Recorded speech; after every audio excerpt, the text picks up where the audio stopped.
Welcome back to Proxy, everybody, and today we're going to be diving into Aspect Host and talking about why it is such a powerful detachment in the meta right now. So, I've been playing quite a few games with Aspect Host recently, and it has come to my attention that not only is it very strong, but it's perhaps the perfect answer to other armies that are also trying to find an answer to the top dogs in the meta, which are Chaos Knights, Death Guard, and Imperial Knights. And what I've actually discovered is that even if you do not go against the top three, again, the Knights and Death Guard, you will often find that Aspect Host has a really good matchup into armies that are trying to beat the exact same thing. Which leads us to the main strength of Aspect Host, which is its detachment bonus and its easy to use stratagems. So, unlike other Eldar detachments whose stratagems require a bit more thinking and, a lot more finesse, Aspect Host stratagems require absolutely none of it. Aspect Host is reliant on a couple of stratagems that you use every single turn on repeat for the entire game. Occasionally you might, use a couple of other ones, but you're mainly going to be using two strats every single turn. Now, to go over the detachment really quick and give it a quick review before we dive into the actual list itself, the detachment bonus allows you to either reroll hit rolls of 1 or wound rolls of 1 every time you attack with an Aspect Warrior unit. This includes Overwatch and out of activation attacks. This also includes shooting and melee attacks as well. In both turns, it doesn't matter. Every time you select an Aspect Warrior unit to strike, they're going to get rerolls. They don't need to come out of transports to do so. They don't need to come from reserve to do so. They do so at all times. So that's the first part of the strengths of Aspect Host. Pretty easy. As long as you can remember to do the rerolls, it's pretty effective. Now, as for the other thing about Aspect Host that makes it strong, it has very easy stratagems that require almost no setup. So in other detachments, the stratagems require a bit of setup, or they require a certain unit to get the most out of it. In this case, Aspect Host, the stratagems that we're going to be using every turn, Preternatural Precision, or Preternatural Precision, I think it's called, and of course Skyborn Sanctuary, are both stratagems that lend themselves to pretty obvious uses. Preternatural Precision allows an Aspect Warrior unit to gain either Ignores Cover, Sustained Hits 1, or Lethal Hits. Now, unlike in other detachments where this is kind of locked behind something, there's some sort of other requirement. For example, in Warhost, you have to be within 12 inches of an enemy unit to get the benefit of Blitzing Firepower. Blitzing Firepower has the other benefit of giving you crits on 5s if you already have sustained hits, but that's few and far between. There's not many units in the actual codex that really love having sustained hits on 5s. There are a couple, but they're not many. They're not as many as just wanting, lethal hits or Ignores Cover, etc. So you have something that you can use every single turn on an Aspect Warrior unit in your shooting phase. So Fire Dragons can gain sustained hits regardless of how far away they are from your opponent. Dark Reapers can gain lethal hits or sustained hits, no matter how far away they are from their opponent, and etc. Even Swooping Hawks can gain sustained hits and double up on their lethal hits and sustained hits as one, like us being able to boost that further to a 5+. So there's a lot of different things there that you can really rely on in Aspect Host that are a little harder to get off in other detachments. Lastly, we have a couple of other situational stratagems. We have Warrior's Bane, which allows us to ignore most modifiers, doesn't allow us to ignore wound modifiers, but allows us to ignore strength modifiers, which is interesting. It also allows us to ignore things like Armor of Contempt and Popping Smoke, right? Negative hit modifiers that could really damage our Fire Dragon's ability to hit vehicles are suddenly not an issue. And this is something that I come across a lot in my own games. Prior to running Aspect Host, I ran into a lot of people in this current meta who have a lot of vehicles, and their favorite stratagem is Armor of Contempt and Smoke. And both of those things are easily gotten around by Warrior's Bane and Preternatural Precision, which can also allow the unit to ignore cover if you really need it, for, of course, the cost of an extra aspect token. We also have another couple stratagems in the detachment, but they're not really that good, and they're very situational. We have one that causes opponents to have to take a desperate escape test when they fall back from our aspect warrior units. Situationally good. I have used it to kill a model or two here or there, but it's not super powerful, and it's definitely not required for the list to be good. Then we also have another stratagem, which is a little bit of an interesting one. Basically, fight on death. And you can fight on death on a 3+ if you spend an aspect token. Now, normally I don't like fight on death strats, but if you're running aspect host and you're running something like Wagon, who gets back up at the end of the phase, you can fight on death on a 3+ if you have an aspect token available, and he gets back up. So technically, he's destroyed. He can fight on death in the assault phase, and then, of course, he can get back up again at the end of the phase, which is a little interesting, I think. And it's certainly something that's pretty powerful if somebody actually gets into combat with him and manages to last until the end of the phase. So, I'm going to present you with a list that I think is pretty strong. We're going to go through a army list that I've been cultivating over the last couple of weeks, tweaking here and there, and getting experience with. Unfortunately, my life has been somewhat of a shitstorm in the past couple of weeks, and hopefully I'll be able to essentially put more videos out in the next couple of days.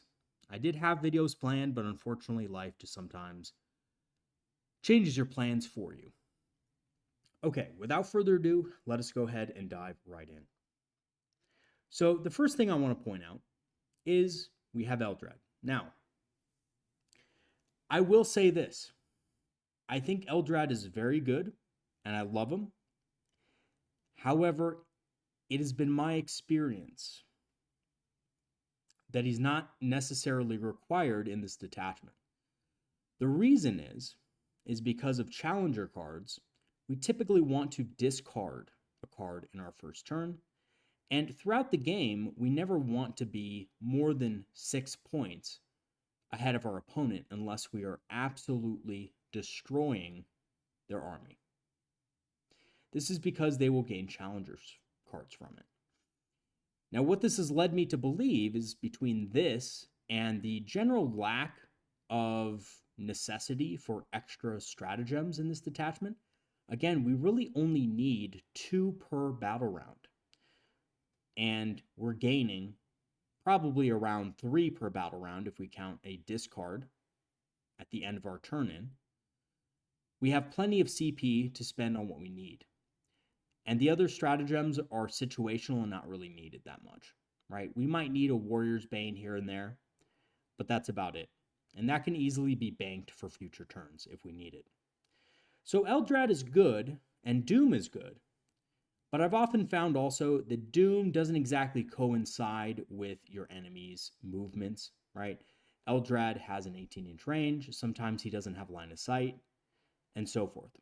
So I think Eldrad, although he's worked in my list fairly well, giving me extra CP when I need it, he is 110 points.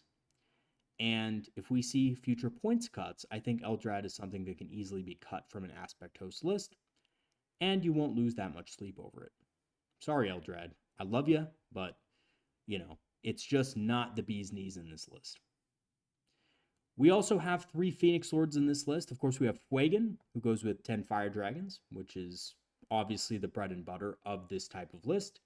We have Jane Czar, who is a just absolute world beater against enemy infantry and characters. And we have Lycus. And between Jane Czar and Lycus, both of them have pretty insane threat ranges, and Lycus's ability to give a 5+ critical hit to things like Swooping Hawks and Fire Dragons and Dark Reapers is very good, especially since you don't have to have a unit within 12 inches to activate that stratagem, preternatural precision. Now, we do have another character in this list, and that is the Autarch wayleaper. Now, I have been an enemy of the Autarch wayleaper pretty much since the beginning of the Codex. And I've always thought to myself that the Autarch doesn't really add much to the role of the squad that he joins, right? Either Swooping Hawks or Warp Spiders. Those are sacrificial units that you will lose at the end of the turn. So why would you invest 95 points into an Autarch who's also going to die? And what I've actually found is that sometimes being able to put an opponent in a position where if they move out with a certain vehicle, right, and this is the important part, if they're basically, let's say they have a Gladiator Lancer or something like that, and that Gladiator Lancer has taken a grenade to the face by the Autarch wayleaper, and has also taken a fusion gun to the face, and now only has 5 wounds left, your opponent might be a lot less eager to poke it out and get overwatched for free by that exact same Autarch wayleaper in their turn. And because remember, you don't really need to use the aspect token on the Warp Spiders to boost a roll, seeing as their damage isn't that great anyway. A lot of times the aspect token can actually kill the vehicle itself. So between shooting him, throwing a grenade, and then overwatching, automatically hitting the enemy target, if the dice gods are a little bit on your side, you can actually kill an enemy vehicle with a 95-point model, allowing the Warp Spiders to not only make up their points in damage, but also at the same time score objectives and move block. Pretty insane. Now, obviously, I didn't account for this a lot of the times, and I think honestly, if we're going to have the big 3 factions nerfed in the game and they're going to be, kind of on the down end in September, I don't think the Autarch wayleaper maybe gets as much play. A big reason why I think the Autarch wayleaper is good right now is because you can take a fusion gun on him, and a free grenade strat is really, really efficient into high toughness vehicles and monsters. Simple as that, right? Fusion gun is really good into tanks and monsters. Grenades is really good into tanks and monsters. Overwatching against single entities with a auto hit, high strength weapon with Melt of 3 is really good into tanks and monsters, right? So this is something that's really good into those types of lists, and pretty much any list that is tailoring towards beating those factions. That's why I think the wayleaper has some sense. The other thing is, you have the very cheap 15-point enhancement Strategic Savant. This is something I actually picked up, by Vic. He's a content creator that works as a professional coach, and, he has a channel on YouTube called Fireside Podcast. Very cool player. And I, listened to, his advice on it, and I actually used it, and it actually works really well. And it's something that I didn't really think would work, to be honest. But it does make sense in the meta where you think about vehicles like Space Marine vehicles or Knights or anything like that that have a little bit more OC. This gives the squad a lot of punch into those targets, and it also allows you to flip objectives. So he is really good. And actually, I've been thinking of getting rid of him in my list for some reason, but he always does good. So I really don't have an excuse to, boot him out of the list. So he is pretty awesome. Now, for Battleline, we do have 2 units of Corsair Void Reavers, just your basic, power swords and pistols. The Fellark has the Neuro Disruptor, and there's a blaster in the unit. Typically speaking, this is just an objective style squad. I like to play them more aggressively and charge them into targets like scouts, forcing scout units to have to, fall back and stuff like that. Sometimes you'll have something like Gladius where the scouts will survive with the sergeant and they'll fall back and charge something or fall back and shoot something. But it's really meaningless, right? It's a 60-point unit. They're trading up against the scouts, and they're going to force your opponent to bring more expensive units out to kill them. And this really works because in the early stages of the game, you don't want to give up your big aspect warrior units. You want to have them in the backfield safe as can be. So using things like Corsair Void Reavers to set your enemy up, to block your enemy from moving where they want to go. I've charged these things into tanks, knowing that I'm not going to do any damage, but forcing my opponent to fall back with that tank and lose a turn of activation, right? This can also help when you're trying to get a Wave Serpent into the correct position to unload Dark Reapers or Fire Dragons. Especially Fire Dragons, because sometimes you just can't hide a Wave Serpent where you exactly want to on some terrain layouts, and this can be problematic. So using Corsairs to move block the line of sight lanes that your opponent can use to kill the Wave Serpent on turn 1, and then move it into position yourself on your turn, will allow you to essentially get board control over your opponent very quickly. So the Corsair Void Reavers have actually been a very, very successful unit in the Aspect Host, even though they're not Aspect Warriors. Then, of course, we have Storm Guardians. Storm Guardians are just good. They're good for screening the backfield. They have sticky objectives. They're a fairly fast unit that can clear a lot of space quickly. And if you put enough pressure on your opponent, in the later turns of the game, you can actually use these to sticky quite a few objectives and prevent your opponent from gaining control of them. They're really good, and they're only 100 points. Some people think they're a little bit too expensive. Personally, I think they're just about right. I think we have a lot of undercosted Battleline units in the game right now, including things like Death Guard, Plague Marines. So, when we compare them to things like Death Guard, of course, they're not going to look that good, but you have to take it in the context of the fact that Death Guard is really OP. Right? 5 Plague Marines probably should be about 110 points, and right now they're about 90 points. So they're really undercosted for what they are. Now, looking at our other infantry choices, we do have 2 squads of Dark Reapers with missile launchers. Now, as much as I love the Tempest launcher, I actually think in this type of list, you do want a missile launcher because it gives you that little bit of extra punch into heavy targets that can allow you to kill an enemy vehicle. The Tempest launchers are nice, but they're not really effective against what's going to be primarily in the meta right now, which is Knights, Death Guard, Chaos Knights, and all the other armies that are trying to beat those things. So the missile launcher is going to be the best option.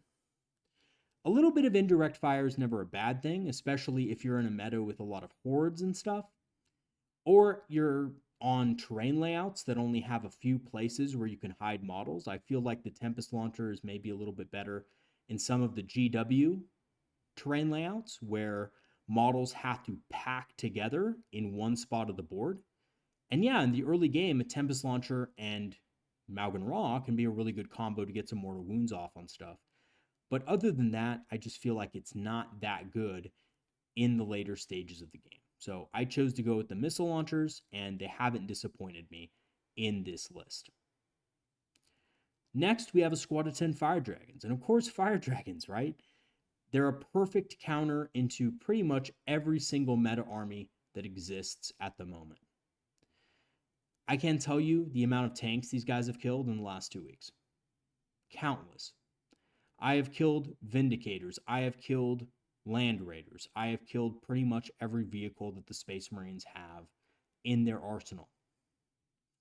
I have even taken a couple of shots at the G-Man himself, and even though they did not kill them, they scared the shit out of him. G-Man had some brown pants. Let's just say that. So Fire Dragons are really good.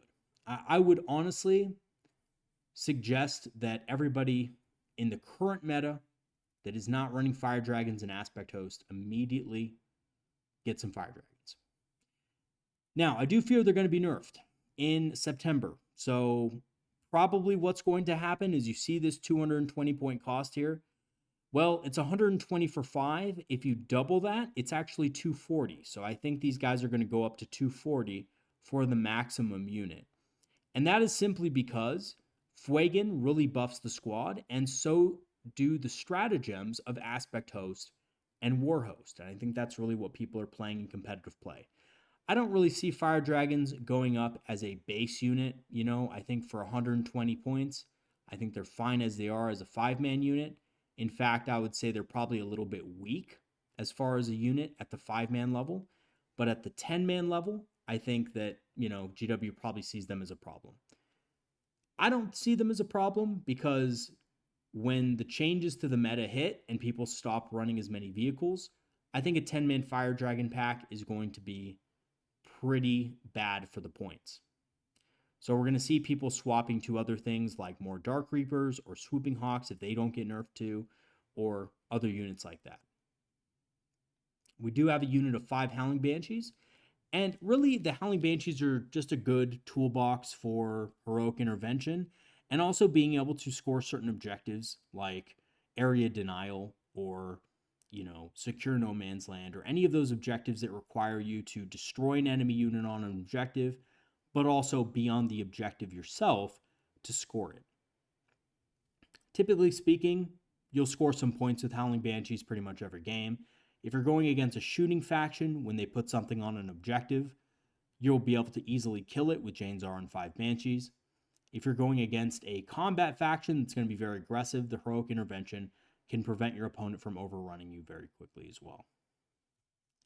We do also have 5 Rangers. These are basically there just to ensure that our Corsairs can scout up the board and get where they need to go, and also move block and prevent other infiltrators from being able to control the mid-board before the game even starts. Remember, Aspect Host is all about positioning your models correctly. It doesn't have the extra movement that Warhost has, so we have to be a little bit more careful about how we deploy. And I can tell you from experience, in a few of my games, I really miss that extra inch from Warhost and that extra fire and fade for some of my units. Because Aspect Host, although it seems very easy on its face, if you make a mistake with Aspect Host, it can be devastating because you don't have fallback, shoot, and charge, and you certainly don't have some of the defensive stratagems that Warhost has. Next, we have Swooping Hawks. And Swooping Hawks are a great unit in this type of army because they are simply very cost effective. It's 170 points for a unit that you can give sustained hits and lethal hits to. A squad of 10 Hawks will be able to deal with armies that are outside of the meta as well because they have so many attacks. They're really good against things like Gene Stealer Colts, Imperial Guard recon elements, or other armies that are using a lot of infantry. They're really also very good against other Eldar. You can move them up. On average dice, they do about 5, maybe even 6 if you're lucky, mortal wounds to some Aspect Warrior unit hiding behind a wall. And then you can obviously split fire into 2 other Aspect Warrior units and kill them both, or damage them to the point where they're no longer functional. Good positioning of Swooping Hawks will lead you to many victories. And honestly, they've made up their points pretty much every time I've played them correctly. Obviously, there have been a few times where I messed up with them. Especially when I started using the 10-man unit, I was a little bit shaky about how they should be positioned and where. And, they didn't always make up their points. But I'll tell you what, they still did something. Even when I made a mistake with them, they still accomplished something, which is nice. I do also have a squad of 5 Swooping Hawks. Now, I will say this is a little trick I picked up from one of my buddies in the Discord, a very good player. He goes by the name of Knight or Knightus in the Proxy Hammer Discord. But he's a tournament competitor who usually goes 4-1 at tournaments, does very well with Seer Council. And he has a squad of 5 Hawks, and basically every army he runs a little squad of 5 Deep Strikers. And what I really like about this is that you can either set them up on the battlefield or you can put them in reserve and rapid ingress them in basically to score objectives or to get cheeky positioning advantages over your opponent. So I used this many a time with Aspect Host, and it gave me just enough objective power on turn 3 to be able to flip the tables on my opponent if I was falling behind a little bit. So it was really nice to have just a cheap unit that could deep strike in, take an objective, and basically be free from enemy shooting if positioned correctly. Also, we have 2 squads of warp spiders here. Again, one goes with Lycus with a power blade array. This is an aggressive unit that is meant to be coupled with swooping hawks or coupled with fire dragons to get that nice alpha strike when your opponent tries to go in on you. And we have 5 warp spiders with the ranged weapons, and these are going to be going with the Autarch wayleaper. So both of these options have a character in it, so these warp spiders are basically still pretty expendable, but you're going to wait until just the right time to bring them in so that they can have maximum damage upon your opponent. Again, like I said before, that fusion gun grenade Overwatch combo with the Autarch wayleaper with the warp spiders is really powerful. Now, some of you might be wondering if I've lost the plot, because there is a unit of 3 Shining Spears in this army. Now, obviously, Shining Spears have not been the most successful unit, but I decided to put one in this army because I thought to myself, wouldn't it be nice if I could have a unit that could charge on turn 1 into a little pocket on multiple terrain layouts and charge enemy vehicles that think they're safe behind footprints? And I thought to myself that this might be a good idea, but honestly, I wasn't convinced. And let me tell you, a single unit of Shining Spears is almost perfect for getting around your opponent's defenses. Your opponent probably doesn't, first of all, most players don't know what Shining Spears do. Even people who play a lot of Warhammer 40k aren't experts at every single unit in your opponent's army. Shining Spears are a rare unit, so they don't know a lot about them. Even if you discuss with your opponent what they do before the game, your opponent's often not going to have the ability to fully screen them out because they move through walls and they're very fast. So oftentimes what would happen is my opponent had a choice: either sacrifice a infantry unit to the Shining Spears, or simply just let them charge a tank, let them charge a transport, let them charge something like a ball predator or something like that. And I'm telling you, I played about 8 games with this list, and the Shining Spears did something in 6 of the 8 games. 3 out of 4 times, the Shining Spears did excellent. And you know what the secret sauce to the Shining Spears is, guys? Rerolls of 1s. Who would have thought that rerolling 1s would actually help them do their job way better? I'm so much happier with the Shining Spears, especially since you can also give them Warrior's Bane in the early turns when you're not using preternatural precision on your Swooping Hawk, Dark Reaper, and Fire Dragon units. So it allows you to use a stratagem to ignore enemy hit modifiers. So if somebody says, hey, I'm -1 to hit, Shining Spears don't care. If your opponent says, hey, I'm Armor of Contempt, your Shining Spears do not care, right? If your opponent says, hey, I'm -1 damage, once again, Shining Spears do not care. You're going to do anti-infantry, or sorry, anti-monster, anti-vehicle 3-up. You're okay against infantry units. You're not the best, but you can kill heavy infantry through wound models and stuff like that. And on top of it all, you have decent shooting attacks, you got those rerolls, and you have damage 3, so you're always going to be doing damage 3 regardless. I think Shining Spears are perfect in Aspect Host. And lastly, rounding it all out, we have that beautiful Wave Serpent, which is going to be carrying the Fire Dragons into battle.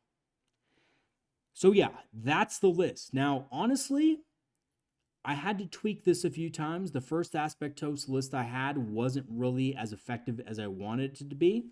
I had one more squad of Warp Spiders. I didn't have the Shining Spears.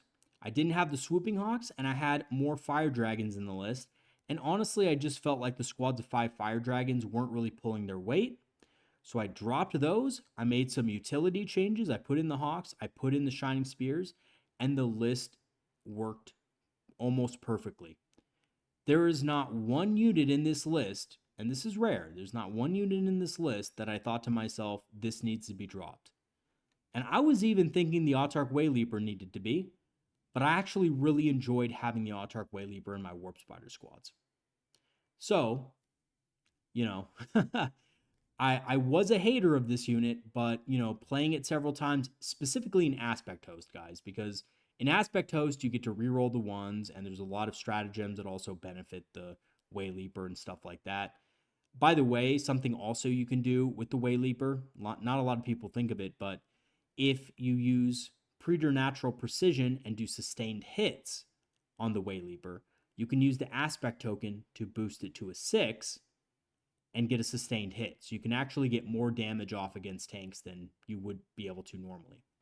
And combine this with the ability of warp spiders to flicker jump right next to enemy vehicles, it's just an absolutely devastating combination. And your opponent is not going to expect a single model like this to be able to blow up a tank. But oftentimes, it can. All right, guys, so that is the list. Let us go ahead and go to Tabletop Simulator, where I can show you guys kind of how to set it up and what it's really good at. Stay tuned, and we'll be right back. Alrighty, everybody, welcome to our Tabletop Simulator setup for the Aspect Host. So Aspect Host is an army that is relatively simple to set up, but you do need to make sure that when you're playing Aspect Host, you run through a couple of the deployments and make sure that your units are where they're supposed to be. Now, if you're like me and ran through the different GW layouts and then all of a sudden totally had a brain fart in the middle of deployment and moved something the wrong way, we are going to be looking at this terrain setup on GW terrain. So this is, I believe, setup, I want to say 2. And setup 2 is actually really good for Aspect Host because we have a number of staging points that we can take advantage of. Having said that, we also have other good staging points in other layouts, and Aspect Host actually lends itself very good to both WTC and GW terrain setups, at least from what I found. Now, you're going to notice a few things off the bat that might seem a little bit precarious for our position. One of them, of course, is the Wave Serpent. Now, the Wave Serpent seems to be vulnerable to 2 firing lines, right? It's going to be this firing line. The Lancer can move out here and shoot this way. The other firing line has been thankfully cut off by the Rangers, but there's no other way. There's no basically other way to handle what's over here, right? Now, obviously, if we had 2 units of Rangers, we could block that off potentially. But the problem is that our opponent is also most likely going to have infiltrating units, and something in our army is going to have to take the hits, right? So what I found in my honest experience is that the Lancer, who is 160 points, moving out here and potentially shooting the Wave Serpent, potentially doing some damage to it, isn't the worst thing in the world, because it gives us a number of options. For one, our Shining Spears can easily dispatch it after that. Gladiator Lancers are fairly durable, but they're not that durable against things like Shining Spears, and obviously there's going to be a big clapback if they move out into this area.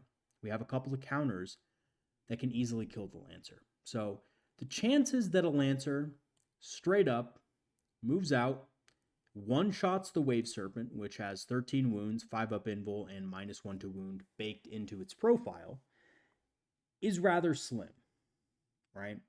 It's rather slim. So we don't have to worry about that too much. We have the other lane blocked off, so we don't have to worry about getting pincered.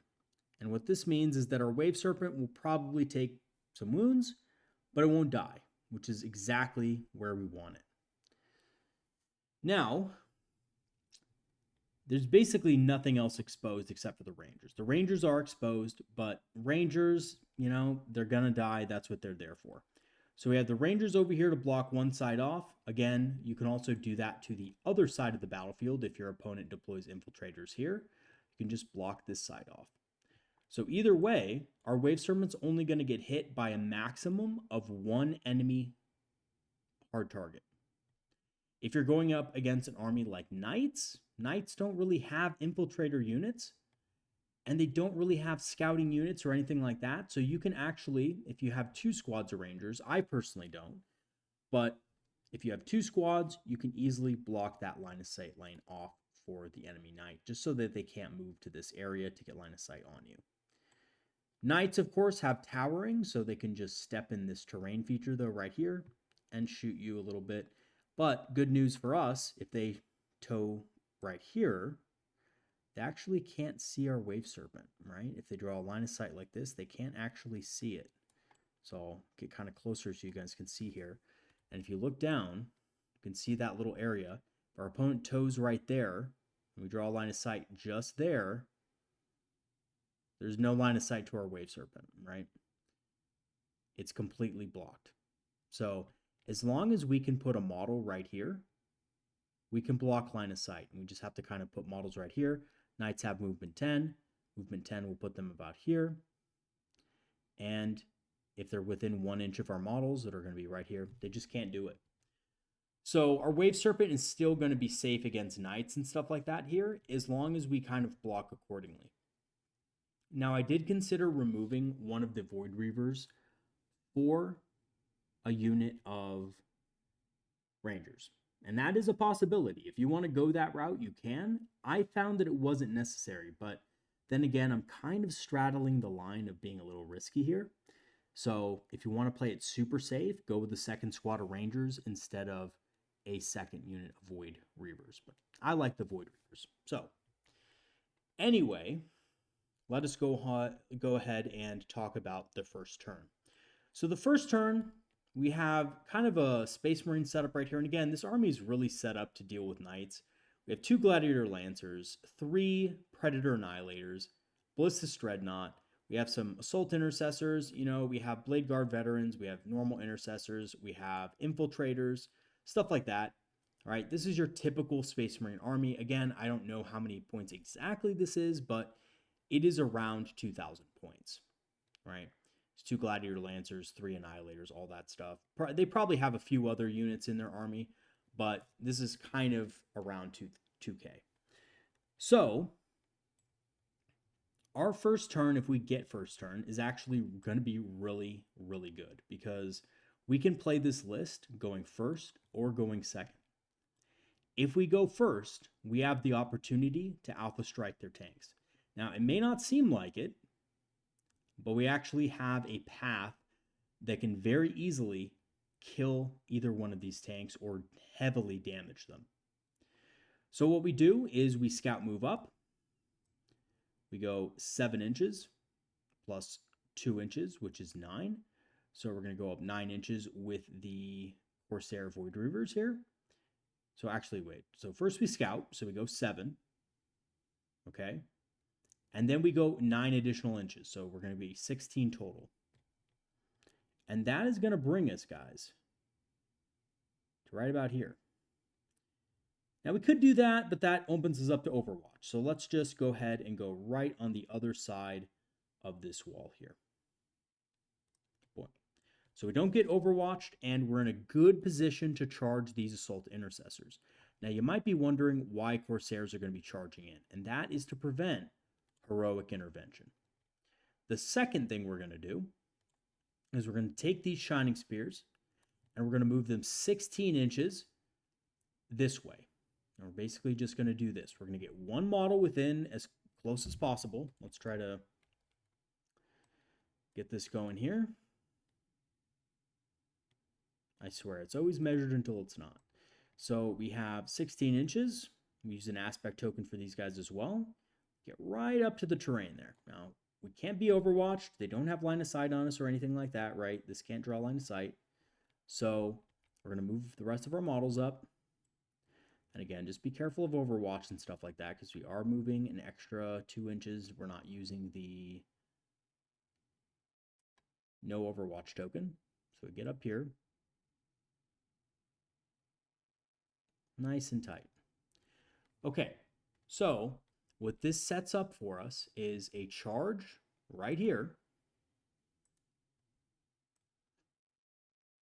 right, into our assault intercessors from the Corsairs, and then we can also go right here into the Lancer. So the first thing we're going to do, simply declare a charge into the assault intercessors from our Corsairs. Roll our dice. Let's assume we make it because that's like a 3-inch charge. I don't think you don't make that unless you're really unlucky. We get in there. Again, I'm just going to put them there. We haven't started the game yet, so it's not going to let us fully do it. Boom, boom, boom. We get all up in there. We make sure that we make contact with as many models as possible, including this model right here to base it. And then we make a very easy 7-inch charge. That's all it takes, 7 inches. Now you might need to command reroll it. I do have Eldar in this list, so I could command reroll and Warrior's Bane if I need to. But typically, if we just charge right in, it should be fine. Again, should be being the operative word, but we're going to just charge right in here. And again, be careful that we kind of get where we need to be. Not moving too close to any of these other units over here. And we go ahead and fight the Lancer. Boom, right like that. Now the rest of our army is going to do a secondary staging. So all we do, the reason why we have these swooping ox here, they're going to move into position over here with an advance roll and a +2 move. I know it's not measured, but well, I'll show you guys. Let's just measure this whole army real quick so I can show you. Because it's actually pretty perfect how we can get our units here. So we have swooping hawks. We're just going to go right up here. See how that's exactly 17? That is an advance roll, minimum advance roll. It is going to be a battle focus token, and that's it, right? So we get right up to position. We can move these guys back, and we're tucked into this little square right here. We are perfectly safe from any assaults because typically speaking, our Void Reavers are going to be able to take out at least 2 of these guys on charge, and probably the last 3 of them are going to kill us. But again, it's not going to matter too much because they're going to have to pile into these guys if they want to pile in at all. And assault intercessors moving like this, they're just not really going to be able to charge us, right? 18 inches, that's unrealistic for a charge distance, right? So we're good on that. We move up there. Banshees are very, kind of, they can either go here or we can move them 16 inches over here, right? This is 14, 15, 16 plus a battle focus token for an extra 2 if we want. Or no, sorry, that's 16 is our max. We could do that over there real quick. We do have this area blocked off, so they can't really get to us easily. Or we can go over here with our Banshees. It just really depends what you want to do. Here's safe. And go over here, like if we want to move 14 inches this way. That's perfectly fine. Or we could just move them behind this wall, right? Really is up to you how you move them, but these are going to have scout as well. And this is why I like the double Void Reaver, because we can do this, right? We can scout up 7 inches, and then we can go ahead and move up an additional 7 with our normal movement. So again, we can move 6 inches right here, and then we can go 1 more inch. It's about 1 inch. Anyway, we're just going to move them up to this wall here. That's all we need because we're going to go ahead and charge in. So we just need a 4-inch charge. That's it, right? 4 inches will get us into this model. Maybe a 5, but, probably a 4 here. And we can go ahead and block this off. And we can also use our Rangers to block this tank from being able to shoot our Wave Serpent. We can move our Banshees to here, which is where I prefer them to be, personally. It's right up there in that corner. Again, they're kind of squished there. And then we simply just move up our Wave Serpent like this. We already know that the left-hand side of the battlefield is blocked off. So this is actually a much better spot for a Wave Serpent now. Again, this thing's kind of preventing us from doing what we want to do, but that's fine because we know where we're going to be. So it's going to be somewhere right there, kind of safe. And again, the Lancer's not going to be able to harm us. If this wants to move over to here, right, and shoot us, does it have line of sight? Nope, it doesn't, right? So we're going to be really safe. We're just going to be right up here. Something like this. But of course, that red line right there is just not... Well, let's do this real quick. I don't know why it's doing that. There we go. All right, so the Wave Serpent can now fully get where it wants to go. Again, it's protected. Doesn't need to worry about anything coming from over here. We're good on that side. And then we can act accordingly. These warp spiders can advance. They can go over here. They probably need a 4-inch advance at least to get over here. Or we could flicker jump, but that's a little risky. But you can get into position there. You can also move your warp spiders over here if you want to, behind these banshees. We can move our Lycus unit up here to be ready to move in with the swooping hawks. Our Dark Reapers can be ready to engage anything that comes along these line of sight lanes.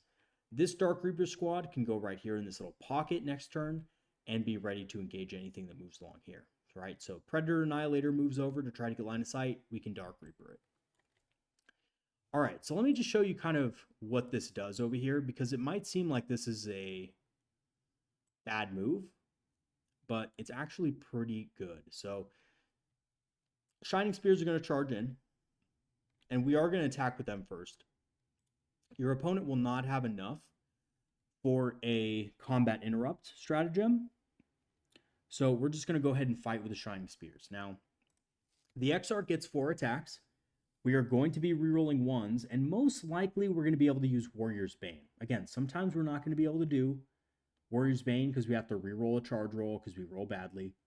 But most of the time we're going to be able to do it. So we're going to assume in this case that we roll average and we get the charge on the first try. So we're going to be rerolling 1s to hit. Now, this roll is actually not good, but that's fine, right? Shining Spears do hit on 3s, unfortunately, even the Exarch. So we're going to just miss 2 here. That's totally fine. We need 3s to wound. Ooh, yikes. Okay, bad roll. Let's see what the rest of them can do. Rerolling 1s to hit. At least we're rerolling these. There we go. And 3s to wound. Again, not good, but your opponent is going to have to take 3 saves at -2. We do have Warrior's Bane, so they can't use any defensive strats. And they are going to take 6 damage from those attacks. So, as you can see, we have brought this down to half health. Or, well, not really half health. Probably about a third health, because I think these have 16 wounds. Our squad totally whiffed. We could have done a little bit better on that, but that's okay. But the important thing is, this Gladiator Lancer is not moving, right? It's not going to move. So worst case scenario, when we get a really bad roll like that, the Gladiator Lancer just can't do anything next turn, right? Your opponent's going to have to use units like Assault Intercessors to come in here and kill them. That buys us time to set up on our opponent, and then we can be super aggressive the next turn on turn 2, and we can close the deal, right? We can kill enough of their stuff to where they're not going to be able to strike back. Over here, you know, Void Reavers, not bad, not a bad unit. Not super good either at combat, but, you know, 8 attacks hitting on 3s. They do not get rerolls. Again, we're rolling really bad, guys, but that's okay, because that's not really a big deal here. All right, so we get 1 wound. Okay, we get it. We don't kill anything, and maybe they wipe us back, right? With a roll that bad, it's probably going to happen. So, worst case scenario, these guys get wiped out. What happens? The Assault Intercessors are going to pile in here, and we're fine. We've now tied up 2 units. If the Assault Intercessors don't want to pile in, they can always do something else, but we've kind of have them right where we want them, right? Over here, same thing. We can charge this guy. Boom. They can heroically intervene, but they can't tank shock, and if they have something like a Ballistus, It's totally fine. All we need is one model in the unit left to essentially make sure that we can pin this Annihilator in place, right? So this Annihilator cannot move out and then forward and then try to get shots on our Wave Serpent. Can't do any of that stuff. So we do a couple wounds here, whatever, and we pin this in place. These guys are going to stay here. Maybe they do an objective, right? It's our first turn, so maybe we can move a model here or here to try to block off this. And essentially, even if we roll awful on our first turn, our opponent can't do anything during their first turn, right? They're kind of locked in. We've moved up all of our guys into position, right? The Lycus unit, actually, I want to move them a little up. The objective is stickied by now. We move these guys up here into position. Or again, like I said, we can move them from here to here over here, which is plenty of room. Boom. We could just advance them into position if we want to. It's no big deal. We don't have to risk the warp jump. These guys can come over here. I would even say just probably to just keep it safe, we can just kind of move like this along the back edge of the wall. That's 12 plus an advance roll. Let's see what we get for our advance here. Probably going to get a horrible roll. Let's see. Yes, we get horrible rolls. So we're rolling bad. But that's, again, that's fine. It's not a big deal. It's better to roll bad in the first turn than later in the game. So we move over here. Yes, they can shoot our squad way back here. But again, they're going to maybe kill a few warp spiders with some last cannons and missiles and stuff. And what are they going to lose in return? They're going to lose a lot more. Okay, so their turn goes, and what choice do they really have? What can they really do here, right? They can move up a few of these squads. They can Oath of Moment, maybe the Shining Spears, and kill them. And that's fine. Maybe they, let's say they kill these guys, right? They kill all these guys, or what's left of them. They're probably all dead anyway. And they kill the Shining Spears. And we have a group of Blade Guard veterans in this thing, right? But they can't really do anything yet because they can't just charge Banshees because they'll die, right? And these guys, maybe they wipe these guys out with some tank shock. But they're essentially in very similar positions. Maybe this moves a tiny bit up like this. You know, maybe the Ballistus was able to move like right here. And maybe these guys were able to move against the wall. And maybe this thing kind of gets over like this, perhaps, right? Hides itself a little better. This is not going to save this model, right? Because we have something that's going to come for it next, which is Lycus and the Swooping Hawks. Now, we told ourselves that the Gladiator Lancer had already taken 6 damage. So it's probably on about 10 wounds left. Not that great. It's not doing that great. So we're going to go ahead and, in our next turn, move our Hawks up. They're going to advance. They're going to go 17 inches minimum.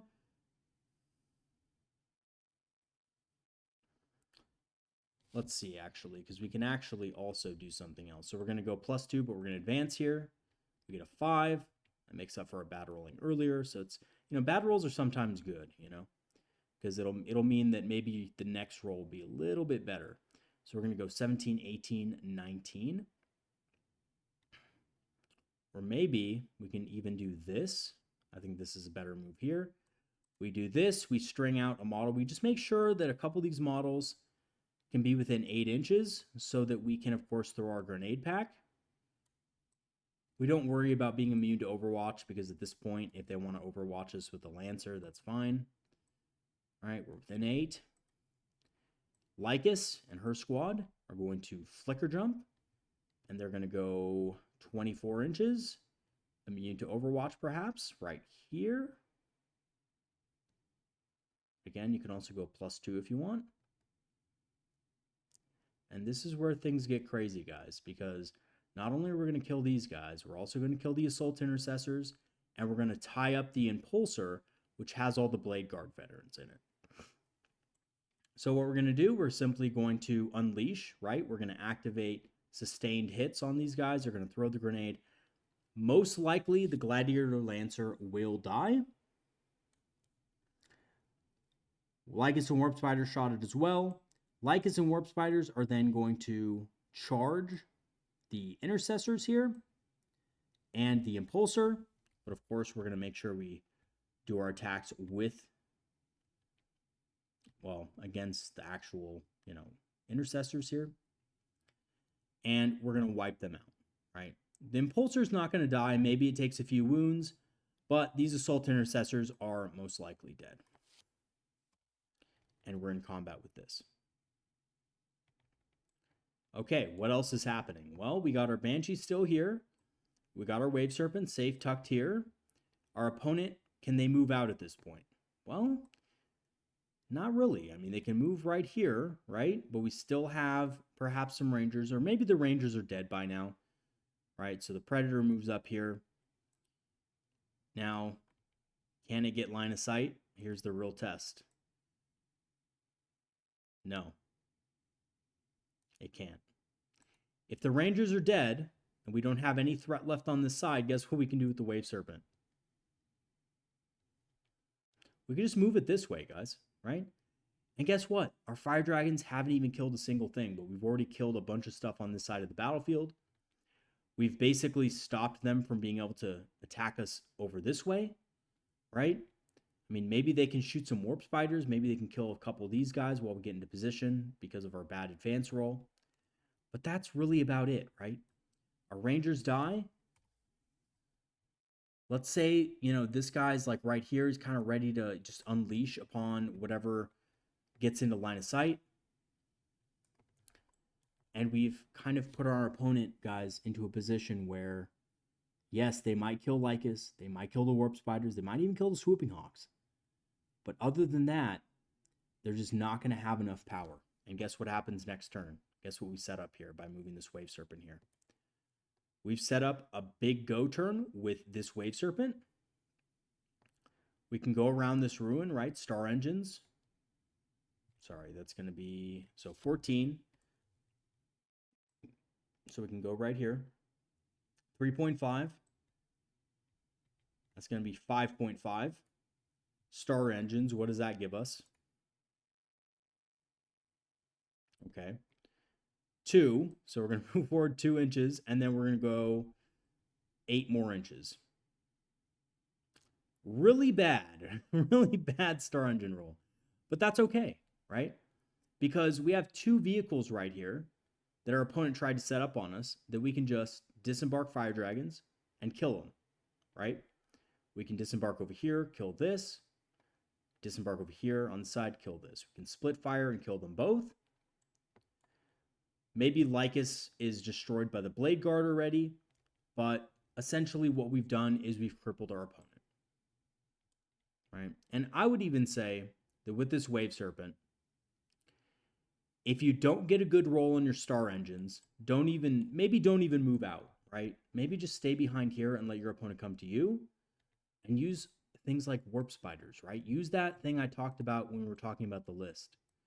Bring your Warp Spiders out here. That's way too far. All right, 26, where's that? Yeah, bring your Warp Spiders right here, right? Because remember, you can block them off from being able to attack again. But guess what you're also doing? You're also doing a bunch of damage to this Lancer with a grenade and with the Dragon Fusion Gun, right? So you can bring, and again, I'm not going over this super specifically, but I just want to show you guys some of the movements and some of the things you should be thinking about when moving your Eldar around the battlefield, right? Your aspect host warriors. So you do a bunch of damage to this, maybe you kill it, maybe you don't, whatever, but it's heavily damaged and it's not going to be long for this world. Howling Banshees can come out at this point. And again, Howling Banshees, there's not much infantry, but we did talk about Blade Guard right here, right? So for example, if the Blade Guard are out, maybe they slaughtered Lycus and the Warp Spiders, and maybe they're like right here now. Guess what we can do? Well, Banshees can come up to the Blade Guard and the Captain and just fight them through the wall and do a bunch of damage, right? Jane Czar and Banshees in Aspect Host will do a ton of damage to these guys. I know they have 4 Binvols, but who cares, right? we're going to do a ton of damage. Probably kill about 4 of them, or maybe even 5. I've, on average, killed about 4 on a charge, 5 if I'm rolling hot with the Exarch, but typically around something like that. And now, when they strike back, they probably kill a few Howling Banshees, maybe like 3-4 Howling Banshees, and we still have Janezar and the Exarch here for the next turn, and we'll probably wipe the rest of the unit. This unit trades exceptionally well with things like Blade Guard. I know it doesn't seem like it, but Janezar is getting reroll wounds, and she's getting reroll hits as well, of 1. So as you can see, we're doing pretty good. We haven't even moved our Dark Reapers out yet, right? And if we move our Dark Reapers out, like if our opponent moves here to try to get into a better position and doesn't think of the Dark Reapers, they probably will think of the Dark Reapers, but we have them ready. We could just move them out at a moment's notice and just absolutely destroy whatever comes out. By the way, Dark Reapers are really good at killing Predator Annihilators and Predator Destructors because those models only have like T10 or T9. They're really fragile. So they will die pretty easily to Dark Reapers. Same over here, right? If our opponent brings something out here or over here, right? Predator Annihilator over here to kill some stuff, or Destructor, our Dark Reapers can move out and just absolutely destroy it.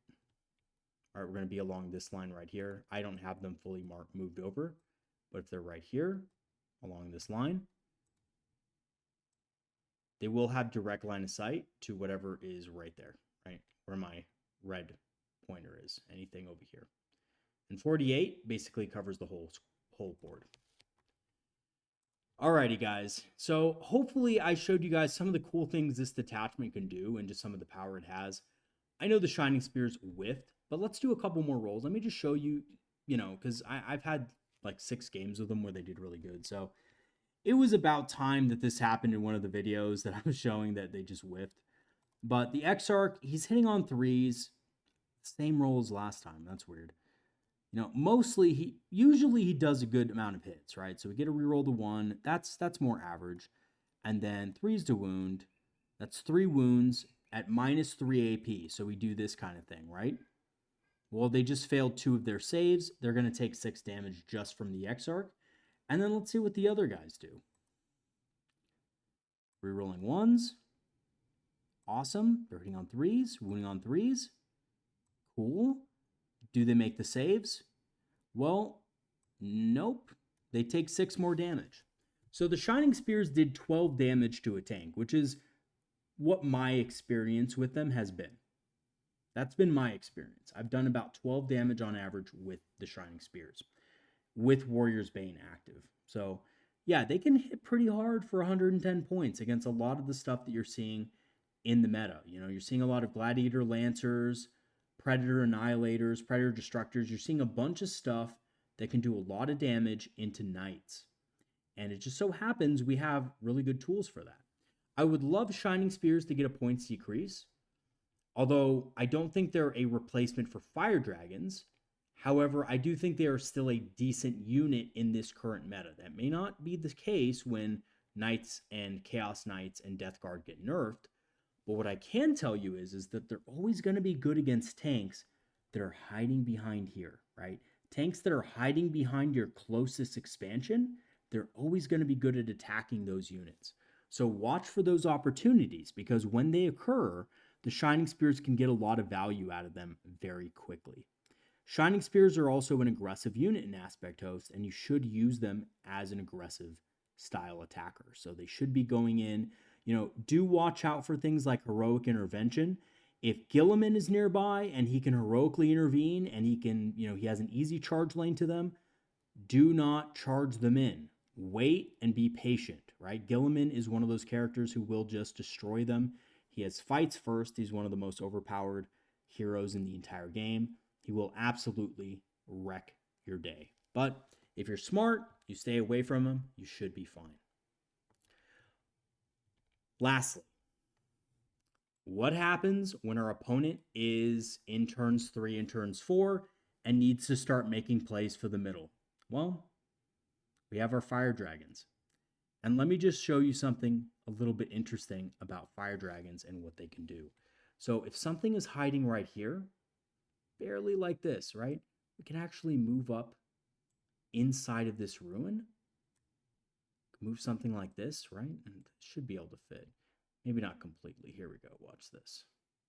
The collision on these ruins is pretty bad. We basically move like this. It's not giving us the exact thing we need, but whatever. It's something like that, right? I know you can kind of finagle it in real life, so whatever. And then from the fins, you can deploy your fire dragons all along this side here, and you can shoot whatever's here. You can move 3 inches out. That should put you right about here. And look at that. We can draw a line of sight right there. And that's with Huygen and the Exarch. Sometimes that's all you need to kill a vehicle. You kill the vehicle behind here. If it's an impulsor or whatever, you kill it. And then you hop back in the Wave Serpent. You can actually also have a couple of other models like right here, right? Like right here and right here. You can go ahead and shoot those as well because Huygen's giving you that plus 6 inch, range on your guns. So even though you're not getting the Melta, you're still re-rolling all your hits, wounds, and damage against them, and you should be able to take it out with aspect tokens. So there's a way here that you can get some cheeky kills against units right here by just moving the Wave Serpent into the pocket, moving your Fire Dragons out, and then shooting, right? All right, guys, that is going to be for today's video. Thanks for watching. Again, I know I've been very, very low on the content over the past week, but I've just had a bunch of crazy stuff happen in my life, and it's really been tough. So I'm going to get some more, content out there pretty soon. We're going to be finally talking about Corsair, Voids Guard, hopefully, and some other units that I hope to, talk about, and maybe we'll even get a couple interviews on the channel within the next couple weeks. Alrighty, guys, that is going to be it for today's video. Thanks for watching once again. And I want to just quickly thank all my patrons and supporters for, of course, continuing to support the channel. Your support really helps the channel grow and become better. So thank you for that. Lastly, I do have an Amazon affiliate link and a channel store page. If you want to grab some Amazon, cheap Amazon Warhammer models, or you want to grab some Eldar inspired apparel on my channel store page, I will leave the links in the description for that also. All right, guys, that's going to be it, and I'll see you later. Have a good one, everybody. Peace out.